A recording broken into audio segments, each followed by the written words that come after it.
তা বিশ্বনবী ইন্তেকাল করলেন, আবু বকরের যুগ চলে আসলো, আবু বকরও ইন্তেকাল করলেন। খলিফাতুল মুসলিমিন ওমরে ফারুক রাদিয়াল্লাহু তাআলা আনহুর যুগ চলে আসলো। ওমরে ফারুক যখন খলিফা তখন চিন্তা করলেন, হঠাৎ মনে পড়লো বিশ্বনবীকে পারস্যের বাদশা চিঠি লিখে গালি দিয়েছে, ক্ষমতা দেখিয়েছে, আমি তাদের জবাব দিব।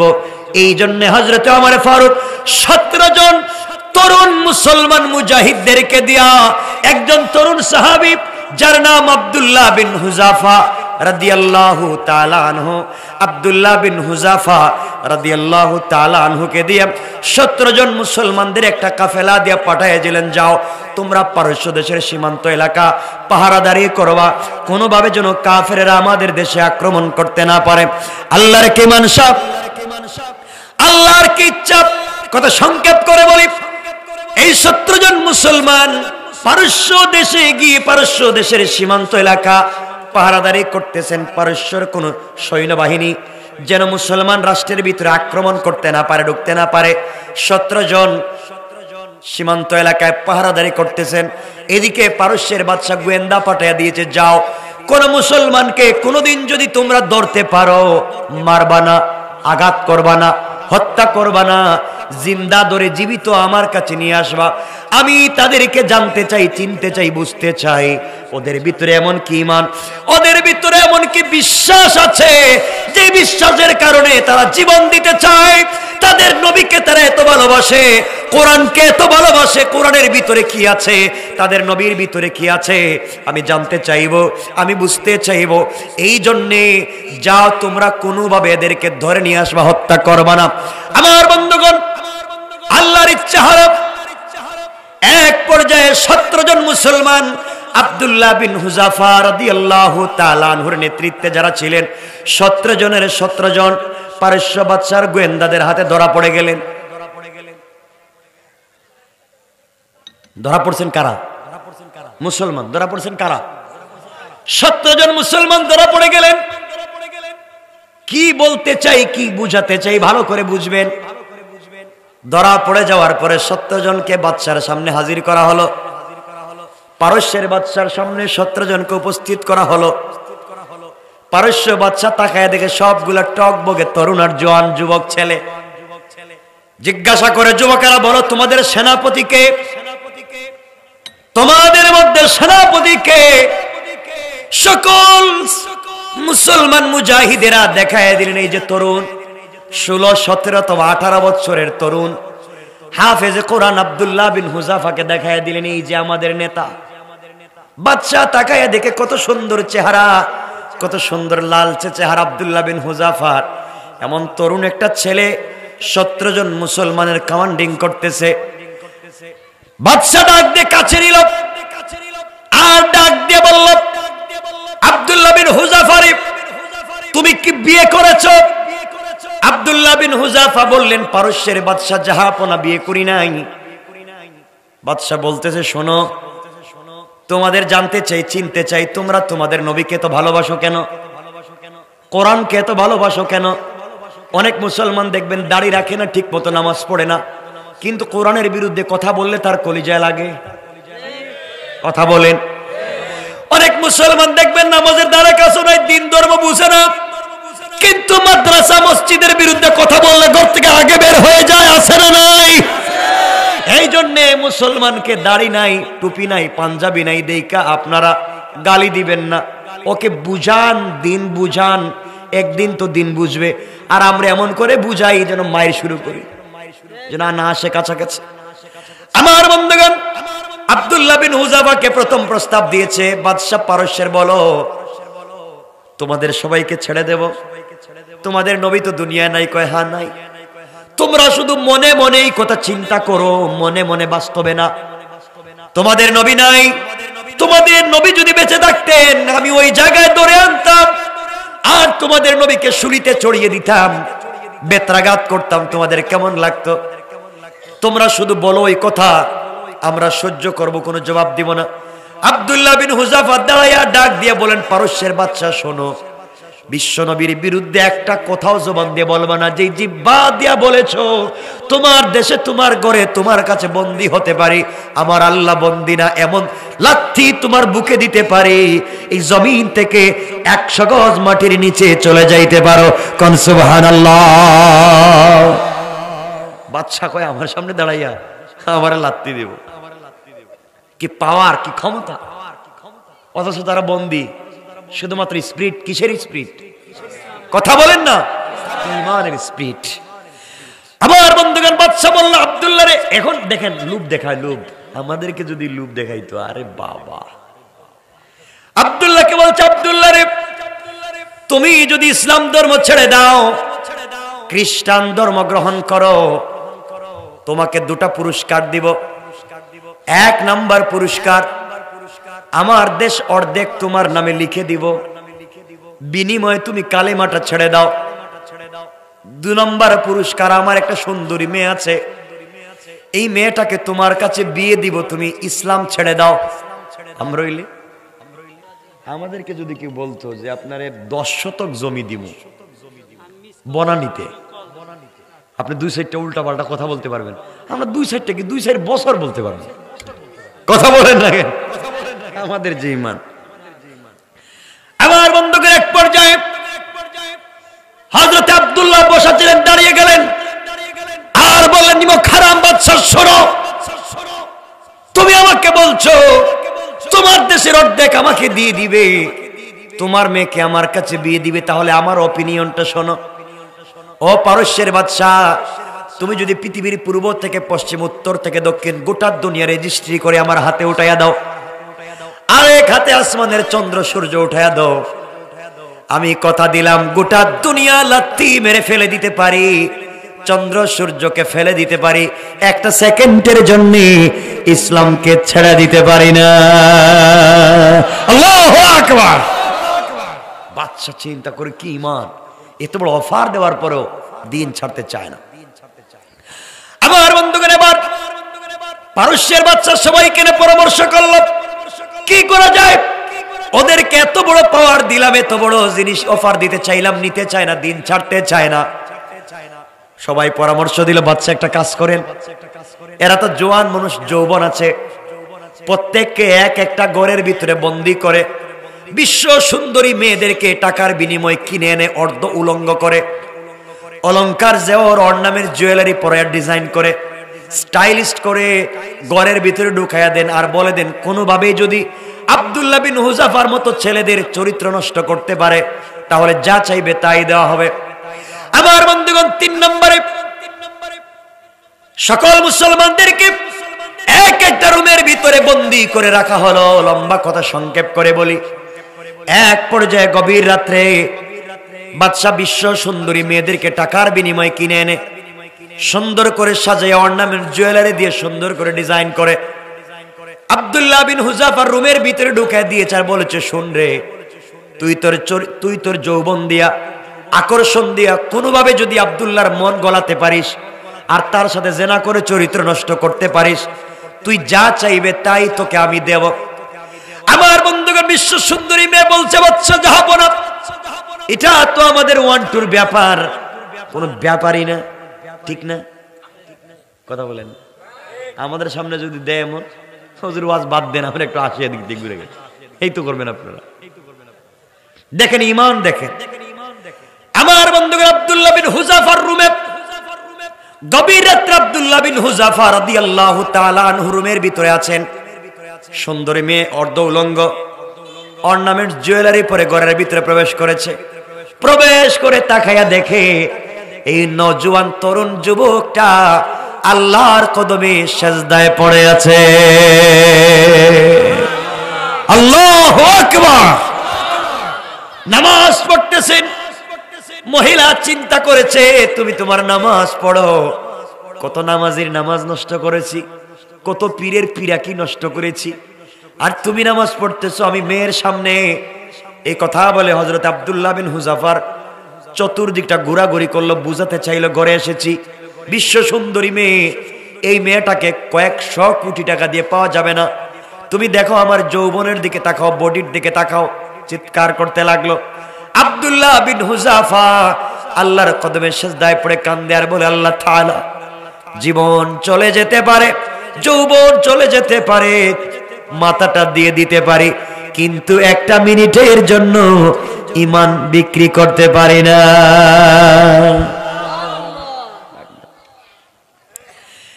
এক পর্যায়ে মহিলা চিন্তা করলো, আব্দুল্লাহ তো ডান দিকে সালাম ফিরাবে, সে অর্ধউলঙ্গ হয়ে ডান দিকে বসে গেল, সালাম ফিরালে এই জন্য চুকে পড়ে।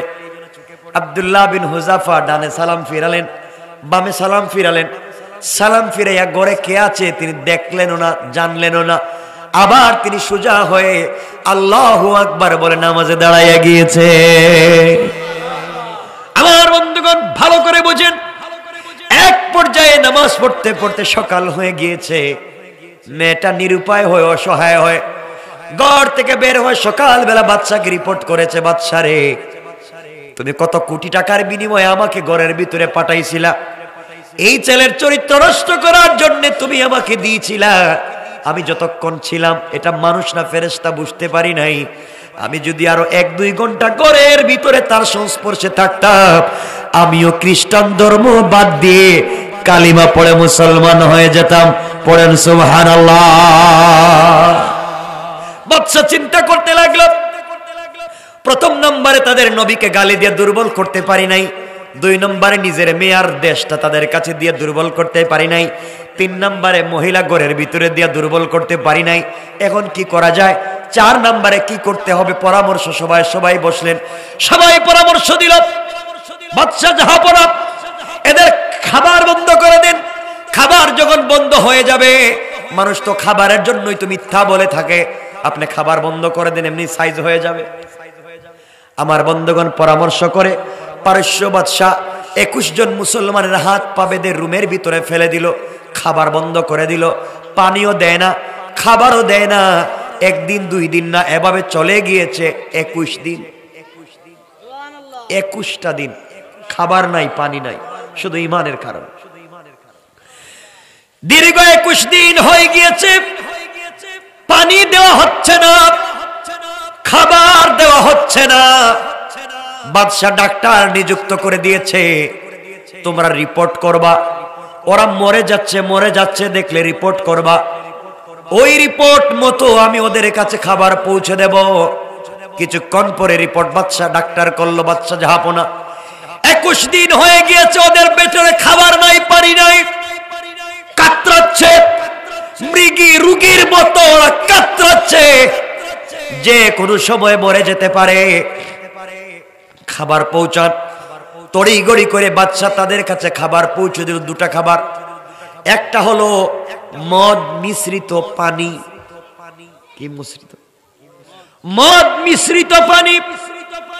আরেকটা হলো শুকরের গোশত বুনা। আমাকে বলেন, শুকর হালাল না হারাম? মদ হালাল না হারাম? উদ্দেশ্য হলো তোমাদেরকে তো খাবার দেইনি, এখন দেখবো তারা জীবন বাঁচাও, জান বাঁচাও না জান দেও। আমার বন্ধুগণ 21 জনের সামনে 21টা গ্লাসে মদ মিশ্রিত পানি, 21টা প্লেটে শুকরের বোনা গোশত হাজির করে দিয়েছে। বাদশা বলেছে, শোনো, ওদেরকে বলে দিবা মদ দিয়েছি আর শুকরের গোশত দিয়েছি, দেখো তো কি করে। এক পর্যায়ে সামনে যখন পৌঁছে দেওয়া হয়েছে, আমি সংক্ষেপ করে দিচ্ছি, কষ্ট হচ্ছে ভাই, আমি কয়েক মিনিটের ভিতরে রেখে দেব। আমার বন্ধুগণ এক পর্যায়ে আব্দুল্লাহ বিন হুযাফা বললেন, তোমরা বলো তো কি খাবার দিয়েছো? ডাক্তাররা বলছে, মুসলমানেরা এখানে আছে মদ মিশ্রিত পানি, আরেকটার ভিতরে আছে শুকরের বোনা গোশত।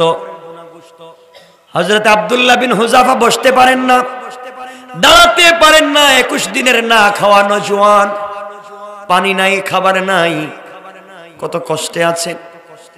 এর মধ্যে দিয়েছে হারাম খাবার, কষ্ট করে হাত দিয়ে ওয়ালে ধরে বসে গেলেন আর বলেন, নিমক হারামের দল, ইন্তেকালের সময় আমার ঈমানকে তোমরা কেড়ে নিতে চাও, মনে করেছো মৃত্যুর সময় হারাম খাওয়াইয়া জাহান্নামে পাঠাইয়া দিবা। তোমরা শুনে রাখো, মদ খাওয়া ইসলামে হারাম, শুকরের গোশত হারাম। তোমরা মনে করেছো জীবন বাঁচানোর ফতোয়া দিয়ে সব খেয়ে ফেলবো। এই মুহূর্তে তোমরা যদি ওগুলা আমাদের সামন থেকে না সরাতে পারো, একটা লাথি দিব, তোমাদের বাচ্চার মুখে গিয়ে পড়বে মরে যেতে রাজি, এক টুকরা শুকরের গোশত খেতে রাজি না। আল্লাহু আকবার। কেমন ঈমান! আর আমরা হলে তখন জীবন বাঁচানোর ফতোয়া দিতাম। কথা বলেন না কেন? সহজ ফতোয়া ইমাম সাহেবের যে খেতাম, হুজুর গরু কোনো খাবার নাই, এখন কি আরেকজনের লাউ চুরি করা যাইব কজাইব, এই তো ফতোয়া একটা দিয়ে দিত। ঠিক কিনা বলেন? ঠিক কি? এগুলো অন্যায়। জীবন যাক তো যাক, এই জীবন তো একটাই দিয়েছেন তার রব, আর তার নামে যদি জীবন দিতে পারি তার চাইতে বড় সফলতা আর হতে পারে। আমার বন্ধুগণ, বাচ্চা দেখলো নিরুপায়, কি ব্যাপার? ওই জায়গায় তাকে হত্যা করা গেল না, ইমানকে ছাড়া করা গেল না, কি করা যায়? ৫ম নম্বর, সবাইকে নিয়ে অধিবেশন বসলো, সবাই পরামর্শ দিল বাদশা এদের সবাইকে 17টা ফাঁসির দড়ি লাগাইয়া সবগুলাকে হত্যা করেন। 17টা ফাঁসির দড়ি শুলি চড়ানো হল, 17টা দড়ি লাগানো হল, 17 জন মুসলমানের হাত পা বাঁধা হচ্ছে। এত কষ্ট দিচ্ছে কেন? শুধুমাত্র ঈমানের কারণে। কেন? আল্লাহ আসেননি? কথা বলেন। আমার বন্ধুগণ, সর্বপ্রথম তাদের সেনাপতি আব্দুল্লাহ বিন হুযাফার হাত পা বাঁধল, শুলিতে চড়ানোর জন্য শুলিতে উঠাচ্ছে। বাদশা মনে করেছে ফাঁসির দড়ি দেখবার পরে যত বড় দিলের মানুষ হোক দুর্বল হয়ে যাবে, ইসলাম ছেড়ে দেবে, দিন ছেড়ে দেবে। আব্দুল্লাহ বিন হুযাফা রাদিয়াল্লাহু তাআলা আনহুকে যখন শুলিতে চড়ানো হবে, হাত পা বাঁধা হচ্ছে, গলায় রশি লাগিয়ে দেওয়া হচ্ছে, তিনি মুস্কি মুস্কি হাসতেছে। সুবহানাল্লাহ বললেন না? চিৎকার করে পড়েন আল্লাহু আকবার। বাদশা চিন্তা করে, ব্যাপার কি? ফাঁসির দড়িতে ঝুলিয়ে দিচ্ছি, আবার হাসে কেন? ব্যাপারটা কি? জিজ্ঞাসা করে আব্দুল্লাহ রে, কিছুক্ষণ পরে মরে যাবে, নাক মুখ দিয়ে রক্ত বের হয়ে মরে যাবে, কালিমা ছাড়লে না, হাসস কেন? আব্দুল্লাহ ডেকে ডেকে বলতে, বাদশা রে, তোর মতো আহাম্মকার বেওকুফ আর নাই, যে আল্লাহর জন্য এতদিন কষ্ট করেছি, যে রাসূলের জন্য এতদিন কষ্ট করেছি, আমাকে যদি এই মুহূর্তে দড়িতে ঝুলাইয়া ফাঁসি দেও, ফাঁসি দেওয়ার সাথে সাথে আমি আমার বন্ধু আল্লাহর সঙ্গে মুহূর্তেই মিশে যেতে পারি। কোন সুবহানাল্লাহ। আমার জন্য আমার বিশ্ব নবী অপেক্ষা করতেছেন, আল্লাহ অপেক্ষা করতেছেন, আমি তো মরে গেলেই বাঁচলাম। বাদশা কয়, মরে গেলেই যদি বাঁচস তাহলে ফাঁসি দিতাম না। সুবহানাল্লাহ বলেন। কয়রা মরে যাচ্ছে ফাঁসিতে ঝুলে, এরপরেও মরে না, হাসে। এরা কি জাত? চিন্তা করেন, এরাই তো আমরা, এরাই তো আমরা। আজকে ভয় ভীতি দেখিয়ে দুনিয়ার মুসলমানদেরকে ভয় ভীতি দেখিয়ে তাদেরকে নির্মূল করা যাবে না, ঠিক কিনা বলেন? আমার বন্ধুগণ, এক পর্যায়ে বাদশা বললে, 5 নম্বরটা কাজ হয় নাই, এদেরকে ফাঁসিতে ঝুলিয়ে মারা যায় নাই, এখন কি করা যায়? 6 নম্বরে স্যার একটা কাজ করেন, 17টা গর্ত খনন করেন, আগুন জ্বালান, ডেক বসান, তেল দেন, টকবক করে উতরাবে, আর দইরা দইরা এখানে ছেড়ে দিবেন। দেখতেছেন কত কষ্ট? আমার মুসলমান বন্ধুগণ, এক পর্যায়ে 17টা ডেক তৈরি করা হলো। তৈলের ভিতরে দিয়ে তৈল যখন টকবক করে উতরাচ্ছে, এমন সময় একজন ছোট্ট 17 জনের মধ্যে একজন ছোট্ট সাহাবী, একজন মুসলিম মুজাহিদের হাত পা বাঁধা হচ্ছে, সাধারণ মুজাহিদ, হাত পা বেঁধে তৈলের মধ্যে ফেলে দিবে।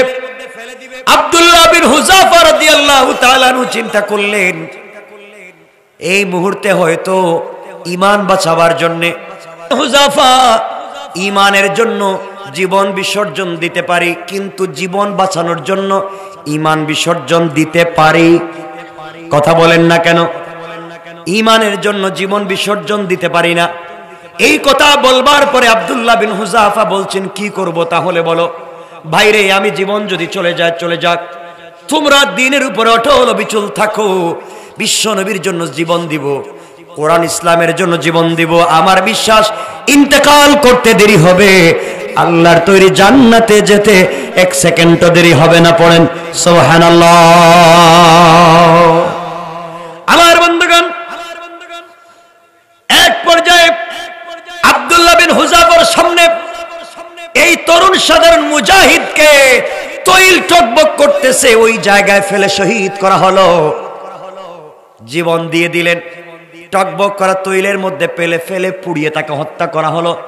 জীবন দিলেন কিন্তু ঈমানকে বিসর্জন দিলেন না, জীবন বিসর্জন করলেন।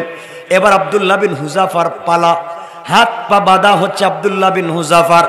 এবার আব্দুল্লাহ বিন হুযাফার হাত পা বেঁধে যখন তৈলের কাছে নিয়ে যাওয়া হচ্ছে, আব্দুল্লাহ বিন হুযাফার চোখ থেকে পানি পড়তেছে, গাল বেয়ে বেয়ে পানিগুলা দাঁড়ে ভিজে ভিজে জামায় পড়ে যায়। সাহাবায়ে কেরাম চিন্তা করলেন, আব্দুল্লাহ বিন হুযাফা কান্দেন। এবার পারস্যের বাদশা বলতেছে, আব্দুল্লাহ বুঝতে পেরেছি, এতদিন বাহাদুরি দেখিয়েছো, এই করবা সেই করবা, তোমার সামনে তোমার বন্ধুকে যখন আমি তৈলের মধ্যে দিয়ে হত্যা করেছি, জীবন চলে গেছে দেখবার পরে ভয় পেয়েছো, এই জন্য চোখের পানি ছেড়ে কাঁদতেছো। হ্যাঁ বুঝতেছি, জীবন তো তার নাম, এখন তোমার পালা। আব্দুল্লাহ বিন হুযাফা ঘুরে গেলেন আর দাঁড়িয়ে বলেন, নিমক হারাম বাদশা জালেম, আমি আমার জীবন চলে যাচ্ছে এই জন্য কান্দি না, আমি মরে যাব এই জন্য কান্না করি না, আমি কান্না করতেছি তুমি আমার মস্ত বড় ক্ষতি করে ফেলেছো এই জন্য কান্দি। পারস্যের বাদশা বলছে, আমি আবার কি ক্ষতি করলাম তোমার? আব্দুল্লাহ বিন হুযাফা বলছেন, যেই ক্ষতি করছো অপূরণীয় ক্ষতি। কি আমি এমন ক্ষতি করছি তুমি আমাকে বলো। আব্দুল্লাহ বিন হুযাফা বলেন, বাদশারে, তুমি যেই বন্ধুটাকে এই মুহূর্তে তৈলের মধ্যে ফেলে হত্যা করেছো, সে আর আমি দুইজন ছিলাম বাস্তব লাইফে বন্ধু। আমাদের 8-10 বছরের বন্ধুত্বের জীবনে সারা জিন্দেগি প্রতিযোগিতা করেছি, সকল প্রতিযোগিতায় আমি ফার্স্ট হয়েছি। ও আমার আগে এক্সপার্ট, ফার্স্ট হতে পারে নাই, ও সেকেন্ড ছিল। ও যদি 1 ঘন্টা আল্লাহর রাস্তায় জিহাদ করত, আমি 2 ঘন্টা জিহাদ করতাম। ও যদি 2 রাকাত নামাজ পড়তো, আমি 4 রাকাত পড়তাম। ও 1 টাকা আল্লাহর রাস্তায় দান করলে 2 টাকা দিতাম। এক কথায় দ্বীনের রাস্তায় প্রতিযোগিতায় সব সময় তার আগে আমি ফার্স্ট ছিলাম। কিন্তু জীবন দিয়ে জান্নাত ক্রয় করার প্রতিযোগিতায় আমার বন্ধু আমার আগে ফার্স্ট হয়ে গেল। তুমি আমার আগে আমার বন্ধুকে তৈলের মধ্যে ফেলে দিয়া আমার আগে তাকে জান্নাতে পৌঁছে দিয়েছো। আমার দিলের ব্যথা, আমার বন্ধু এতক্ষণে জান্নাতে পৌঁছে গিয়েছে, প্রতিযোগিতায় ফার্স্ট হয়ে গিয়েছে। আমি নিমক হারামের মতো দুনিয়ায় বেঁচে আছি, বাইরে কান্না করি। তুমি যদি আমার বন্ধুকে না দিয়ে আমাকে আগে দিতে, তাহলে সারা জীবন প্রতিযোগিতায় ফার্স্ট ছিলাম, জান্নাতে যাওয়ার সময়ও আমি ফার্স্ট হয়ে যেতাম। পড়েন সুবহানাল্লাহ। বাদশা চিন্তা করে, কিরে, মরার সময়ও প্রতিযোগিতা করে, মরার সময় প্রতিযোগিতা করে, তাও মরতে চায় না। এদেরকে মাইরা তো লাভ নাই, এরা মইরাও মরে না, আরো জিন্দা থাকে। এই কথা আমার আল্লাহ তেলাওয়াতকৃত আয়াতে বলছেন, ইন্না কাইদাশ শাইতানি কানা দাঈফা। কাফের বেঈমানেরা যত কৌশল করে, সবগুলা কৌশল আমি আল্লাহর কাছে বড়ই দুর্বল। পড়েন সুবহানাল্লাহ। আল্লাহু আকবার।